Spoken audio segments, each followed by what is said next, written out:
recently, just with my dad coming on, we've gone in and we've made templates with every single thing that's on that pool. So now he understands exactly how much time he has on each individual step and exactly what he needs. So, for him ordering all those materials and gathering the job we're on now, he hasn't had to go to Lowe's one time. I mean, he's had everything on his van, and he knows kind of the pace that he needs to move through and in order to get it done within our budget and to be profitable on the job. That's exactly where that return on your investment into that as a tool comes back, because not going to Lowe's once on a big pool job, that's huge. Yeah. Even if you just do it 5 times a week, an hour and a half each time, and that's 10 man hours times what, $7,500 an hour, there you go, do the math. It's a lot of money. You've got to make your production, your payroll count. Every man hour has to count. Yeah. You're gonna have some waste, but as much as you can make those man hours productive and billable, that's how you're gonna make money.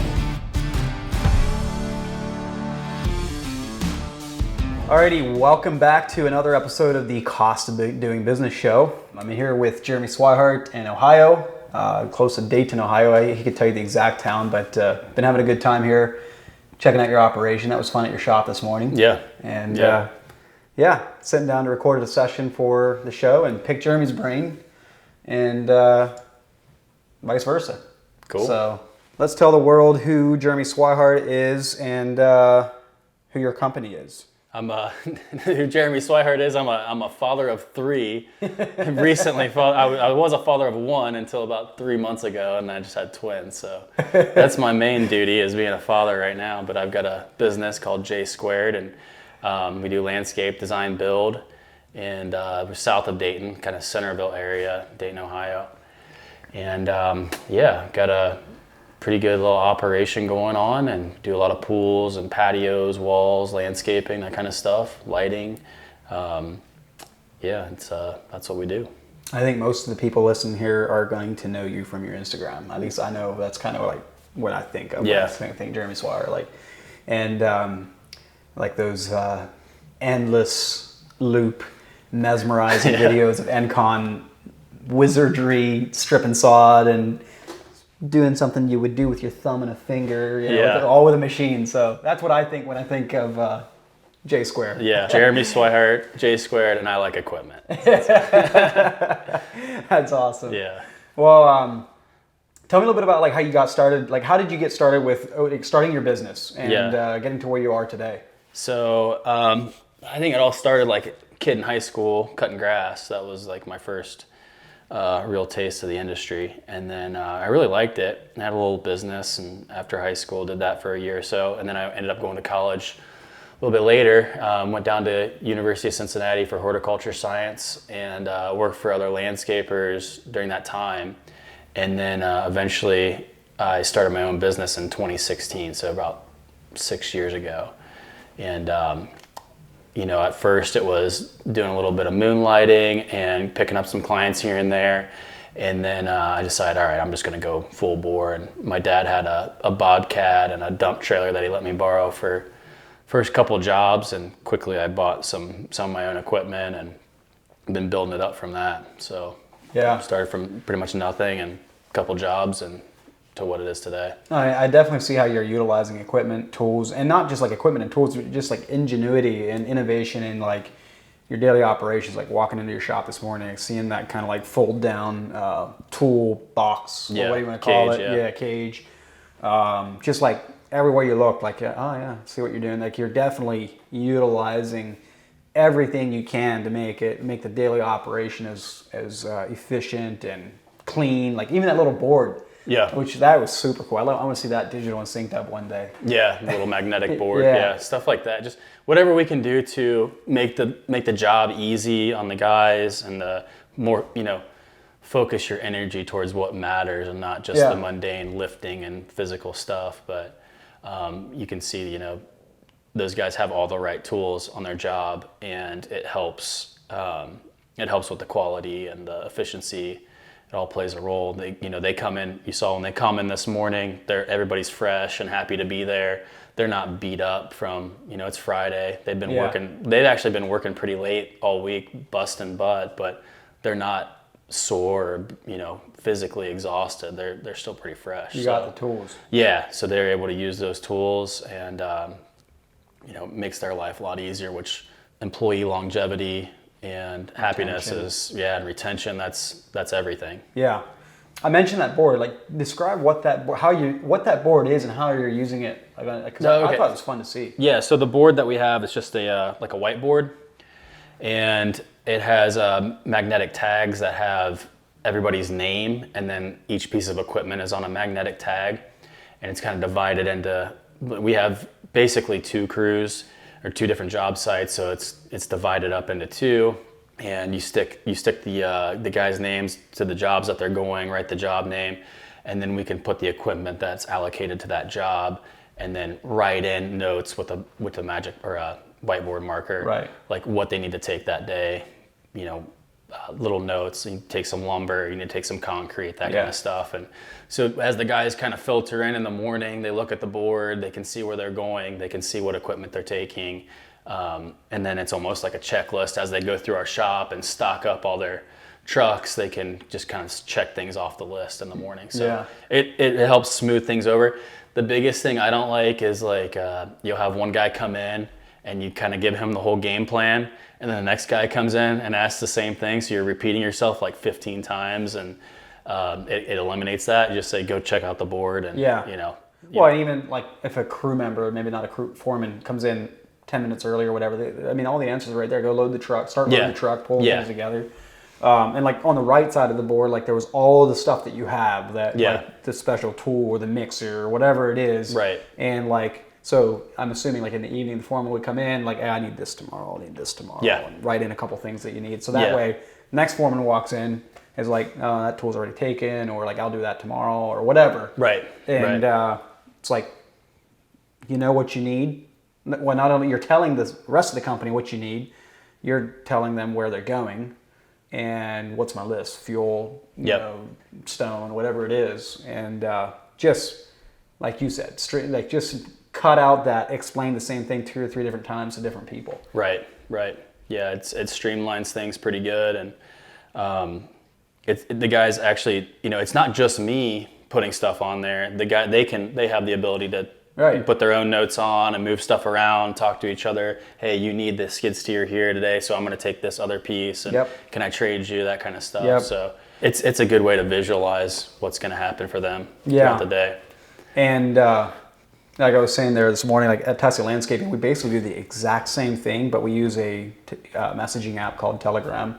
Okay. And we do it like in a group chat. So like we kind of have this company policy that at 3-4 o'clock in the afternoon, every foreman like reports in how many guys you need tomorrow, what of any special tools or equipment do you need that's from the shop there, and do you need a logistics, like, hey, I need a dump truck to bring me some soil or whatever tomorrow. Every foreman reports that in. That goes back to Steve, who kind of handles the operations, and he kind of will, like, that's where the kind of, hey, I need that machine, can I trade, or can you, all that happens right there. So we're kind of doing the same thing in a group chat, more or less. Yeah. But I really liked the visuals, like the way you were, like, I just saw the guy walk in, drag and drop a couple things in, and as he loaded the stuff, he put it back, I really liked how you had it there. Yeah. And I think that's kind of one of the things I like to add to SynkedUP eventually, like where it's like all part of the native mobile app when you're clocking in, clocking out, reporting what you need, list for the next day, so that's communicated through the whole company as well. Yeah, if you had that on an app, the guys could be out in the field at 3 o'clock in the afternoon and just move over what they needed. Yep. And then it's on a screen at the shop, touch screen, and they can come back and do it too. See it live. Yeah, that'd be pretty sweet. You could rock, paper, scissors over like. Yeah. Somebody drags it and the other guy's on his other phone dragging it back. No. Freeze. Right. That would be funny. Yeah. So when did you start doing pulls? Because that's what, like, when I watch your Instagram, I'm like, man, you must do a pile of pulls. Like, and you said you did 3 this year, right? Yeah. So far, we're getting ready to start another one. But yeah, it's we started middle of last summer, or late last summer. That was our recently? first one. Yeah. Wow. Yeah. I didn't realize that. Yeah. So we picked up Imagine Pools, and it's a fiberglass pool company, and we hooked up with a supplier and vendor on that, and they came out and trained us on our first installation, so that was pretty cool. And we've kind of taken off with it, and it's really nice because we can control the whole project a lot better. So before you did pools, were you working around a lot of projects? Oh yeah, and we still will. Like we worked with a lot of pool contractors, and they would do the pool. Or we would generally work with the homeowner, right? But the pool contractor would do the pool, and they knew that we could go around the pool and do everything the right way, because it's a little bit complicated doing pavers around pools. Yeah. So we always wanted to kind of get into pools ourselves, because there's some things that you can do ahead of time when you're doing the pool yourself that you can't really do if the pool contractor's in there, as far as like stripping the topsoil and stripping the areas nicely, preparing the site a little bit better, and then controlling the schedule, controlling the elevations and stuff. We'd give pool contractors our plans and say, here's where it goes, here's the elevation, and we'd come out there and it was 6 inches off, or whatever, and we're adding steps or taking away steps, and not really with what we designed. Yeah. So that happened all the time. So it's nice to do your own and have full control of the project. It's something we always wanted to do, and we're enjoying it. My dad came on with us in April, and he's kind of managing the technical aspects of the pools. Yep. So as far as like plumbing and electrical and all the auto covers and stuff like that, he's taking care of that. And you saw his van. Yep. It's all decked out with Milwaukee tools. It's decked out. It's all red inside. Yeah, it's sweet. So he's got that dialed in, and he's doing really well with that. Yeah. And was he fresh with pools, or did he have some kind of like experience? No, it's fresh. He just. So he's just like, okay, this is what I'm going to do here. He actually had a pool put in at his house last year, and so he kind of watched the whole process. Oh, by someone else. Yeah, and it was a fiberglass pool, and the contractor was out of Columbus, and they came over and did it. Then we came behind and did all the hardscape, but it was before we were doing pools. Yep. So he watched it and kind of learned a lot from that, and then over the winter I was like, why don't you come and I think he enjoyed the process, so I was like, why don't you come and help us do pools? Yeah. So it's been awesome to it relieves me from having to have my head buried in that stuff. Yeah. And I can go sell and work on other projects and stuff while he's tied up with that kind of thing. Speaking of that, like how would you describe your role at your, like where are you kind of like carving out your role? Or, yeah. I'm the owner, obviously, so I'm taking care of the financials and the estimates and production management, but I also have other people in the company that are selling, and then I'm out in the field quite a bit. So I'm kind of all over the place, really, but I enjoy working out in the field as much as I can, and then also working with the guys and training them on how to do things. It's nice to kind of be right there with them. I think that helps with our efficiency and me having knowledge of what's actually going on in the field. So yeah, what I do is come in and I get the guys going in the mornings, and I'll generally go out to one of the job sites and work myself, and then sometimes instead of working in the field, I'll do estimates that day or do client meetings, and it's kind of varied. Yeah. So do you try to do a thing like where you theme your days, like, hey, Tuesdays or Fridays or whatever is my estimating day, or like do you do anything like that? I really should. But I have before. It just depends on how busy I am with each thing. Sometimes production, we're behind, or we need to really produce a lot at that point in time, or the weather's just right to where we need to make hay while the sun shines. And sometimes sometimes it's a little slower in the field and I need to be working in the office more. So just depends. So when you are out in the field, is that usually when there's NCON work to be done, or? Yeah, well, my guys can run it too, but I really enjoy running the NCON, if you can't tell. Yeah, I love it. So I try to help them out as much as I possibly can on that thing when I'm out there, and like that pool that we're pouring over there. I'm going to try to get back over there in a little while and help them put the concrete in between the auto cover and the pool, so they don't have to shovel it in there. So with the NCON. Which it's a kind of a tricky thing to do. They could probably do it, but there's if you bump something on that pool, it's pretty costly. So I'm going to help them get that concrete placed. But stuff like that, I try to make my time in the field as pointed as possible, as productive as possible. Yeah, right. You're not just out there just because.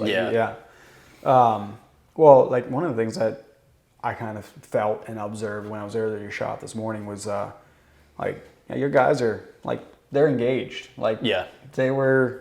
Well, we went out to see your. Was it Tyler and Nick? Yeah. Did I get the name? Yeah. Yeah. Went out to see their job, and like you could see they took pride in their work, and they were in, like they weren't being babysat. Right. You know. Right.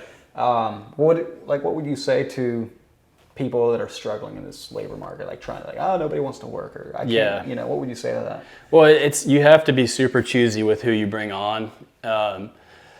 That's hard. It took a long time to get really good people too. It's not something that happened overnight. And it's something that you have to cultivate a culture of people that are engaged and that are happy to be there and really want to work. So, you know, with those guys, it's one of those things where you got to take really good care of them, and you've got to be choosy in the hiring process. When you go to hire anybody, don't just hire anybody. Hire people that you can tell if a guy's going to have a good attitude, even if they don't have experience or the level of experience that you need. You can tell, you know, if a guy's going to have a great attitude and willing to learn, and willing to put in the extra time and the hours and to really take on the information that they have to learn. So you can kind of tell that up front, and don't be afraid to just not, you know, you need warm bodies at first, and that's what I think the trap people get into is like, well, they're good enough, you know, they don't have the best attitude, they don't always show up on time, but I need to get work done. I need to fog some windows, and if you can just say no, I'm going to struggle through without enough guys until the right people come along, then you know, I think that's the way to go.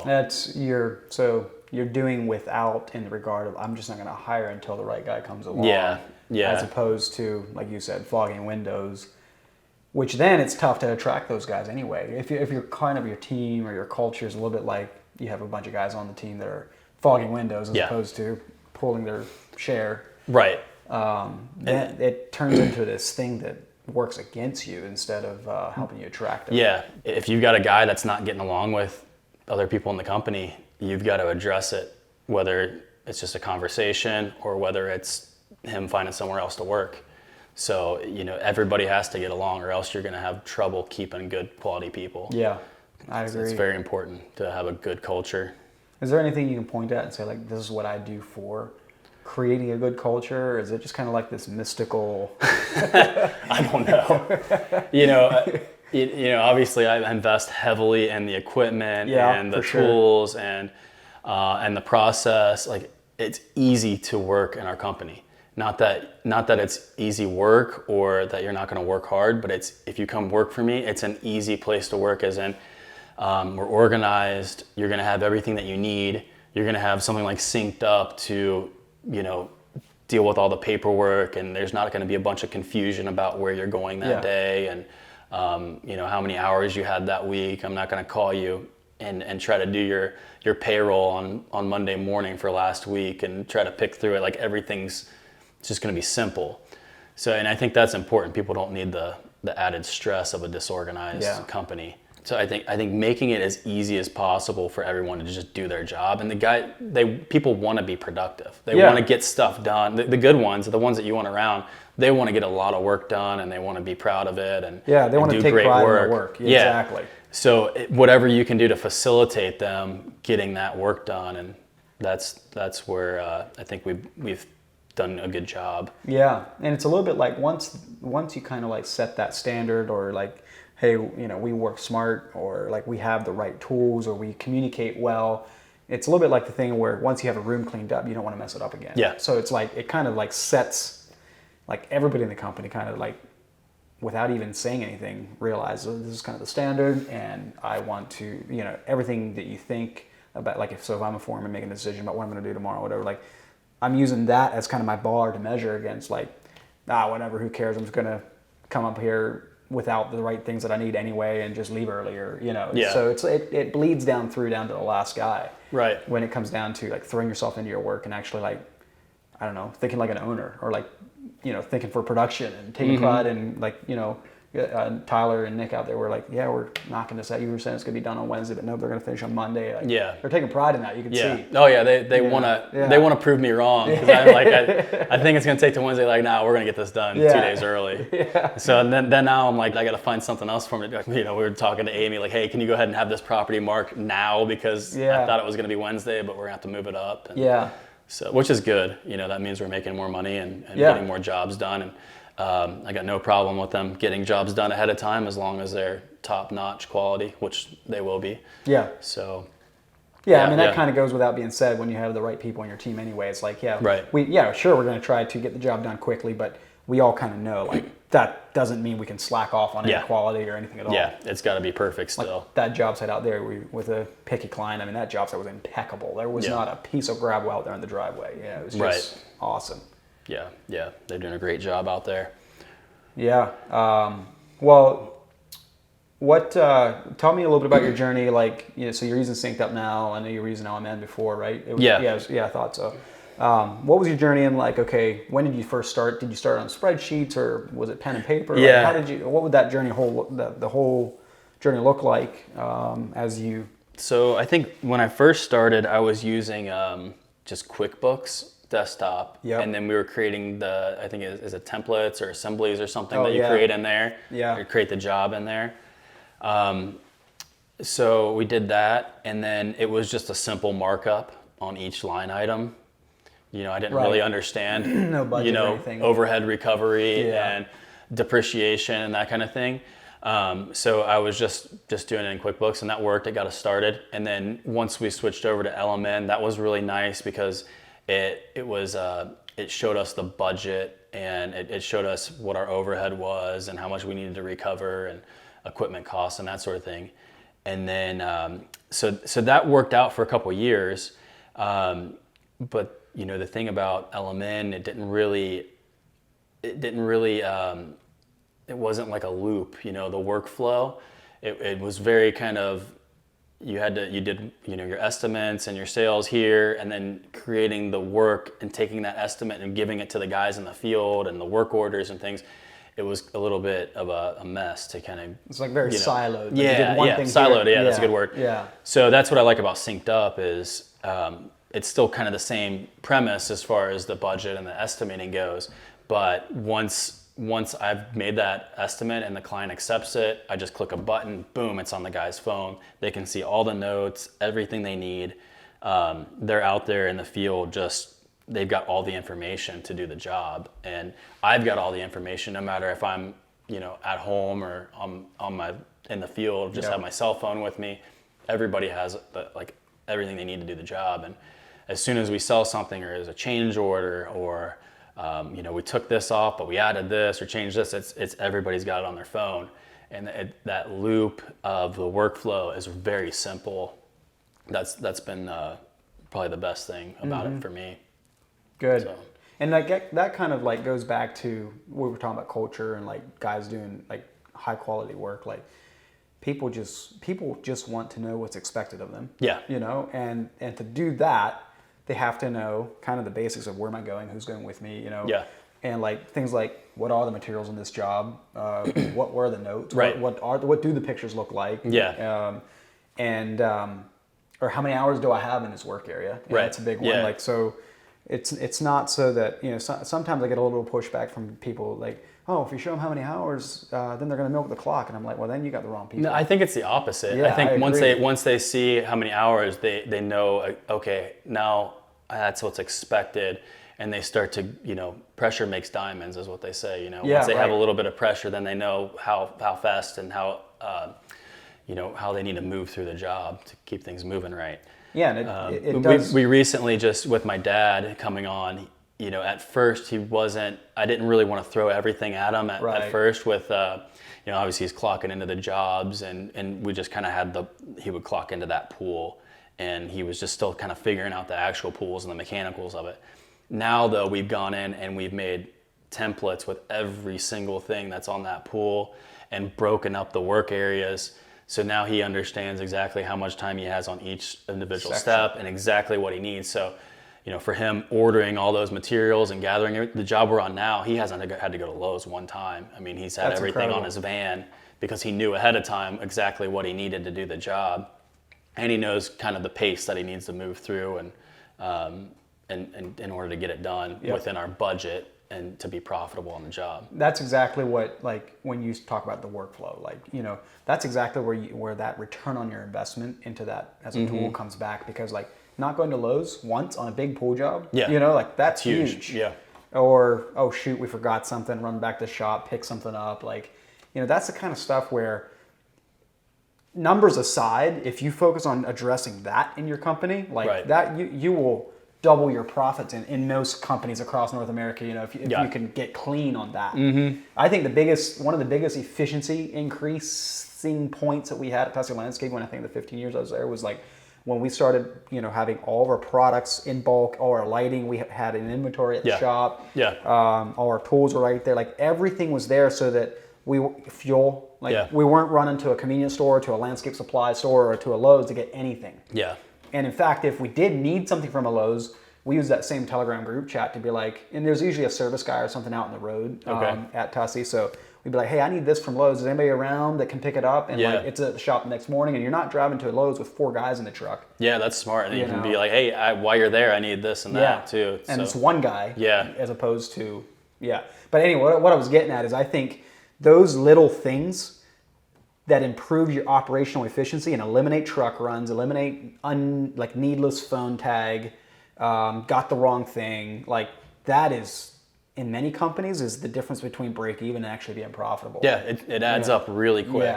Yeah, that's a big deal. And it goes, SynkedUP is just an app with a bunch of buttons and a bunch of like track your time and all that. But at the end of the day, like that's kind of the nuts and the bolts of what it does. But to me, like when you're utilizing it like you are, like that is the real gold. Like that is the real cream of the crop when you arrive at the point where you're actually utilizing it to communicate to your guys.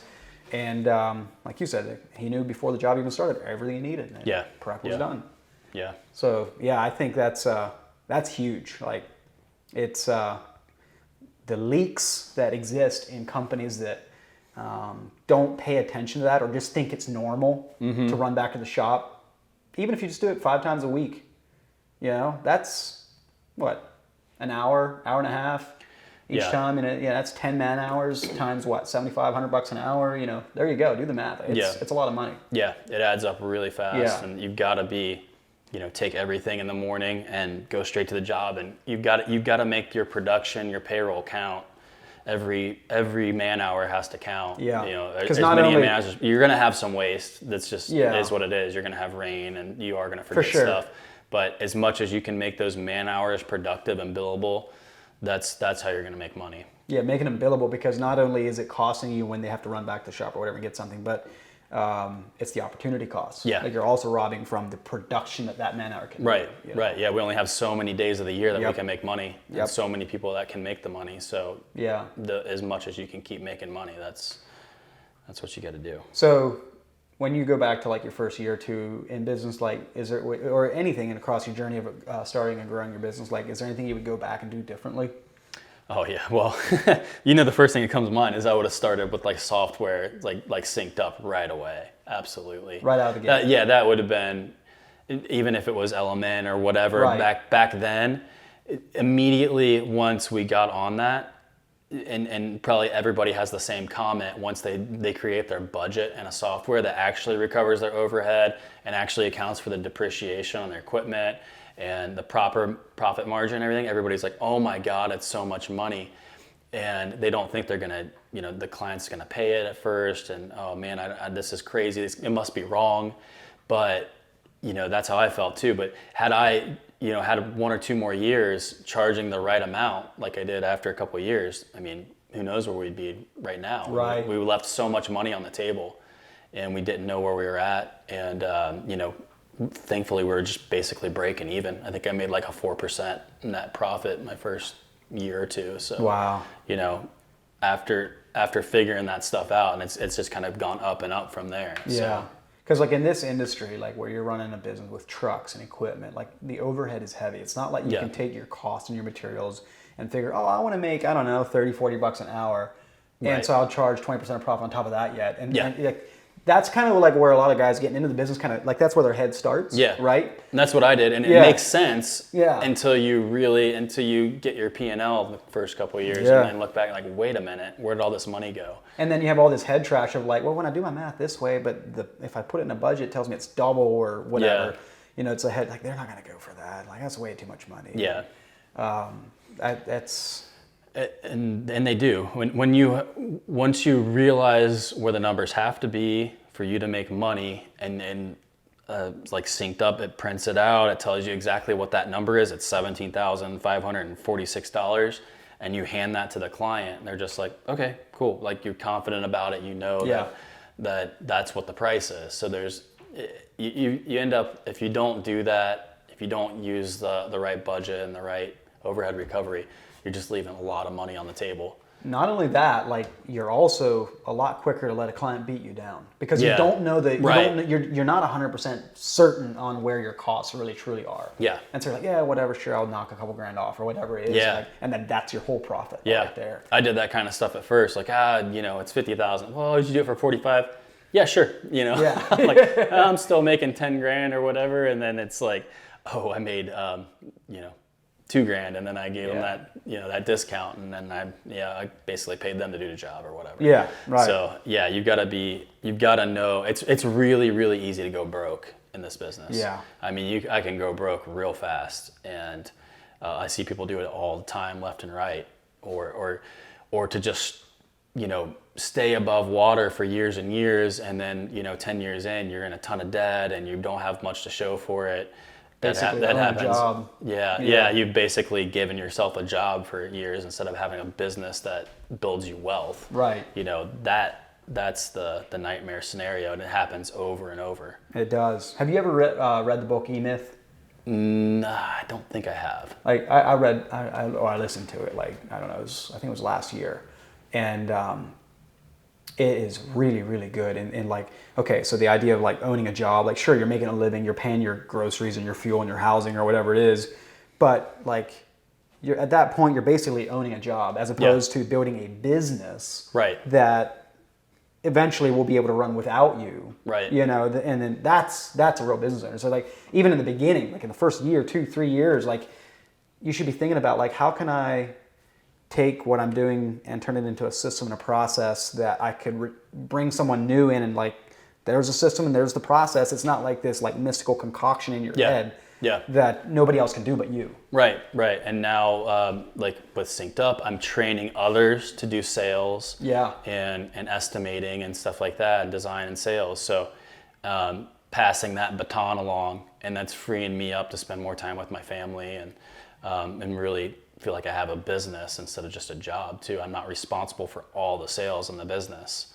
I'm gradually getting less and less of the total percentage of the sales of the business, and that helps me free up, and it gives me the ability to go out and play in the field too, and that sort of stuff. And so, and that's where I don't know, like that's where it's cool for me, because like that's where life can feel fulfilling. Like it's not like you're on a grindstone. Like having the ability to have a little bit of freedom. Right.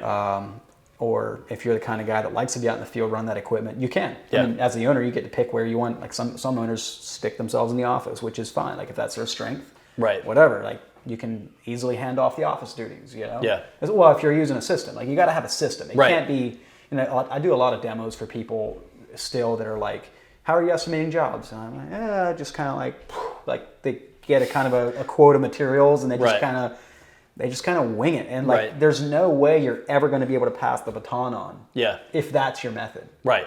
You can't teach that. No. You're always going to be the only one that can do it. Yes. So you've got to have something that you can teach, and having a system where everybody's doing it the same way. And we're using the same template to estimate a paper pattern, the same template to estimate a pool. I'll go in and I'll double check their estimates, make sure they have the right man hours and calculations. But it's kind of just a quick scan. And that looks good, or hey, I adjusted a couple things. And what's nice too about like SynkedUP is I can get the call, somebody's working in the office, hey, can you check my estimate? And I'm in my basement right here. I can just go to my other computer and check it real quick, and send them a text. Yeah, it looks good. Go ahead and send it. Yeah. So, but yeah. Anyways, getting, there's no rules to this business. Like you don't have to, like as an owner, you don't have to be a guy that works in the Right. field, or you don't have to be a guy that works in the office, or you can do whatever you want, or you can, I can work I go in the morning, I start the guys off and work in the office for a little bit, and then I go work in the field for a little bit, and I go back, and go home early and take care of my kids. Like I can do whatever I want. Yeah. There's no rules. So, you can design your business however you want to, which is a really cool concept. That's the beauty of America and small business. Yeah. Like you can do, like you have the opportunity and the ability and the market Right. to do this. Right. Like my wife's from Romania, so it's like that's another whole. Yeah, like just watching people like our age trying to do business, trying to make a living. Like you come back here and you're just grateful for Yeah. what you have here. You Yeah. know, just to have the ability, like you're saying, to have that freedom to design your life. And if you're the owner, you can make and even if you're not the owner, like I was not the owner of Tussie Landscaping, but I was taught to work when I was a kid, and like I just would show up and give 110%, and the owners just kind of let me. I mean, the whole YouTube, like even SynkedUP itself was kind of a result of them letting me kind of like take my crazy ideas and run with them. Yeah. And so even as a non-owner, like if you prove yourself valuable and prove yourself like, hey, what can I do to make the business more valuable? What can I do to serve the business better? Like you can kind of, even as an employee, you can be like I've heard the term intrapreneur. Yeah, like and they're extremely valuable. Yeah. in all businesses to have a guy like that. But you got to feel like you have a little bit of autonomy, and like if you crush those people with those personalities, like they're just not gonna. You're just gonna be a stepping stone for them. Yeah, you know? Absolutely. You gotta if someone comes through your door and wants that opportunity, like I have a guy that wanted the opportunity to learn how to do design and sales, and so I'm training him and I'm teaching him instead of being like, well, now you're just a foreman. Yeah. I'm letting him run, and now he's selling jobs and still working in the field, and maybe he wants to be a full-time designer eventually or whatever. And then let him go wherever direction they want to go. Maybe Exactly. he wants to be half-time in sales and half-time in the field or whatever. Maybe he decides he doesn't like it once he gets in it, but I'm letting him do that, and it's helping our business And too. I would way rather do that than try to go, no, you stay as a foreman, I can go out there and recruit and hire a designer, salesperson, right? Right. Like to like train someone up within your own company, they know your culture, they know your operation, like and like they have the initiative. I mean, give them everything they need to succeed. Yeah. Yeah, that's awesome. Cool. Well, I always like to ask, just pick your brain with some questions to kind of share some nuggets. So everybody has their own journey that gives them some unique perspectives. What is one of the most difficult challenges that you've had to overcome in the journey of business, life, whatever it is? I think employees are probably the hardest part of this business. And now we've got it really good for now. I mean, that could change tomorrow too. But figuring out how to manage and deal with employees and make a good company culture, it's difficult. It really is. That's probably been the hardest thing with owning a business, I would say. Getting the jobs and the clients, it's hard too, but I think employees and managing that's more difficult. I agree. And that shows like why in SynkedUP you have to charge so much per man hour because of that management, the effort and what it takes to manage employees. It's very difficult. So that being said, be very careful before you go hiring a bunch of people. It could be the wrong people or that sort of thing. I like what you were saying about like, okay, so people are out there saying, well, nobody wants to work. Well, be careful who you even give a job offer to begin with. Yeah. Because like, yeah, sure, there's a class of people out there that just aren't gonna commit themselves. They aren't gonna work. Right. And so the important part is to not, like you said, compromise and say, well, I've got a bunch of work to do, so I'm just gonna hire you. If you're warm and vertical, I'll hire you. Yeah.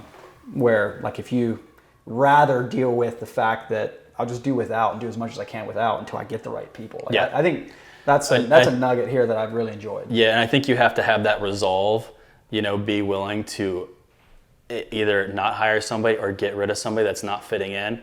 And, don't be afraid. Just be like, this is my resolve. I'm going to have the right people. I'm going to have a good time going to work and a happy life and not have someone that works for me that's going to stress me out all the time just because I want to get the work done. Yeah. You just have to have that resolve and commit to it. And then, by making those moves, the right people will come into place, and you just have to kind of believe it. And it's hard to see sometimes, but making those decisions is tough, but it sometimes it's got to be done. So basically what you're saying is like, just make that one of your core values. Like you don't go against your core values. Yeah, that's your, you have a resolve to be profitable on every job by giving the right estimate, and you have a resolve to have good people around you, and you're going to stick to that. You're not just going to hire somebody off the street because you have to get jobs done or whatever. So, I know you're good friends with Andy Mulder. We were talking in the truck and stuff, like, and he's been he's been your mentor or whatever. Like, what's one of the best pieces of advice that you were ever given, like across this, like figuring things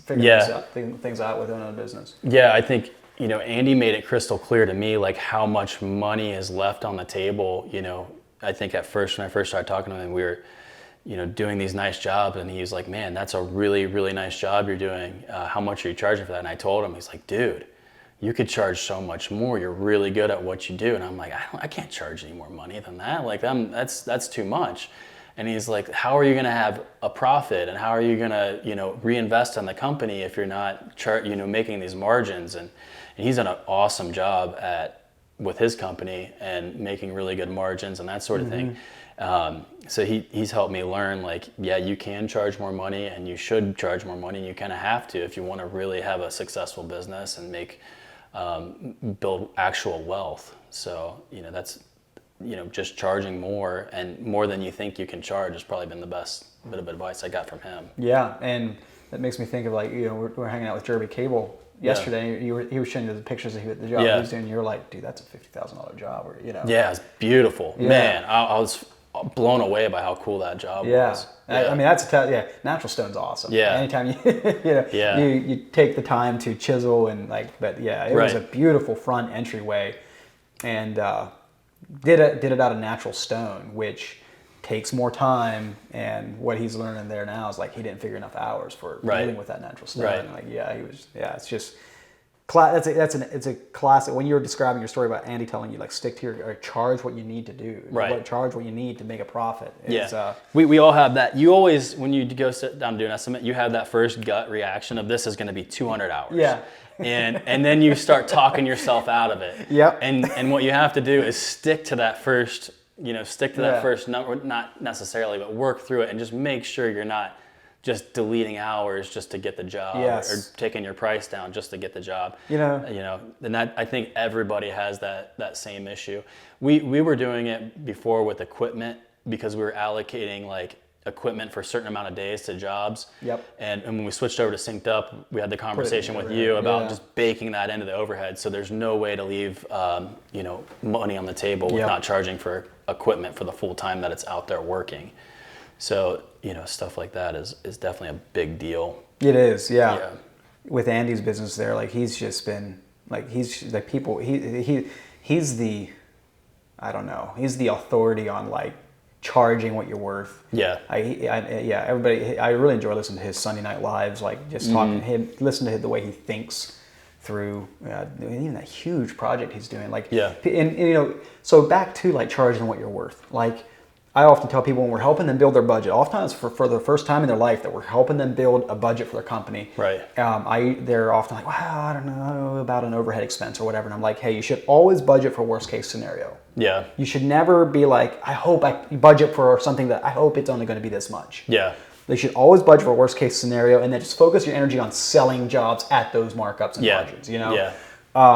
And the same goes with, like, cutting hours out of a job, which is, like, back to, like, your initial gut feeling, that's going to be 200 hours. Then you try to talk yourself out of it. Right. Like, Jeremy and I were talking about this yesterday, like, Jeremy Cable. You should always, like, the same way as you should always budget for worst case scenario, you should always, like, take your hours or whatever, like, estimate that job at what comfortably you can get that done at. Like, budget that for worst case scenario.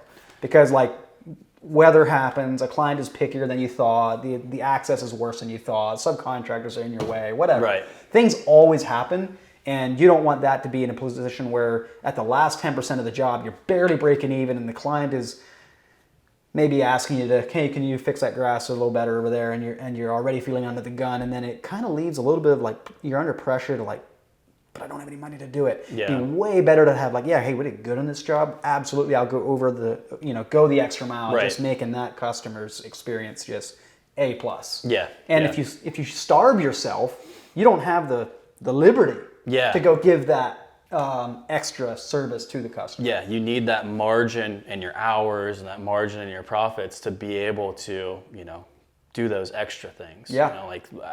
I had this project bid to seed this turf restoration. Let's just sod it, Right. Being able to do those little extra things just to make the job really nice. And even like what we were saying earlier, like when a tree dies or whatever, like instead of nickel and diming and like not sticking to your guns in the contract, just like, sure, I'll come in and replace that. And that's where you get that like, dude, this landscaper's the best. He treats me amazing. He replaces the tree. That's where you get that referral, and it turns into this cycle. Right. Of what goes around comes around. You reap what you sow.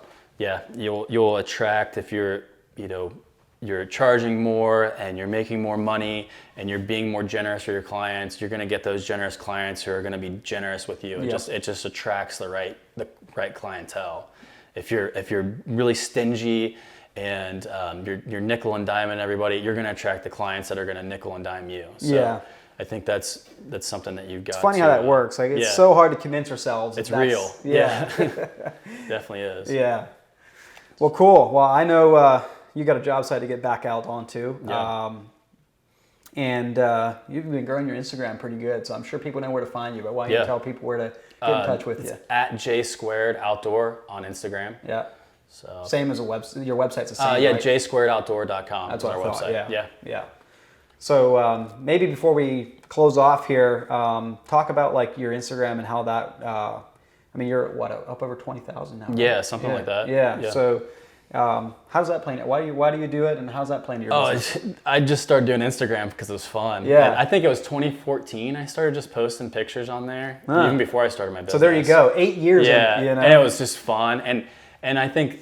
At first it was just like a few guys up in like Ontario and Canada that were posting all their pictures on there. So I was like learning from all those guys, and it's just I really just have always done it for the network, and I'm learning from other people, and I can network with other people. I've met a ton of friends on there, and it's just fun for me. But then recently we started getting jobs from it, and clients find us on there. So it's just fun for me, to be honest with you. That's where I'm at with it. I don't it's not really like a job or something that's hard. I just do it because it's fun. Yeah. Well, I can tell you those NCOM videos are like mesmerized. Like I watch that reel 3 times now. Like they're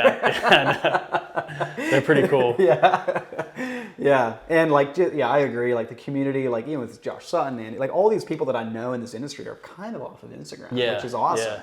Community factor, and then.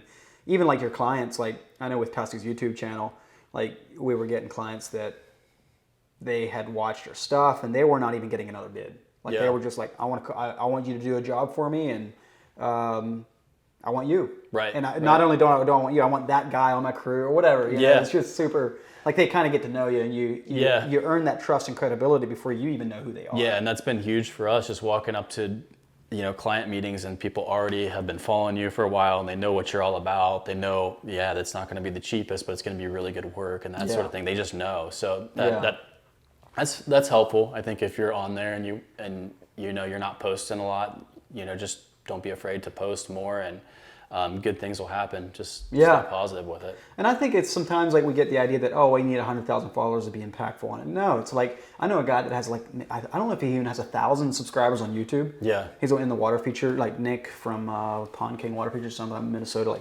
And he pretty much, like his number one lead source or pipeline in all the work he sells is YouTube. Right. With less than 1,000 subs. Yeah. So the point is, it's not about the subs. You're not, like YouTube isn't your business. It's kind of like the method with which you earn that trust and credibility. Yeah.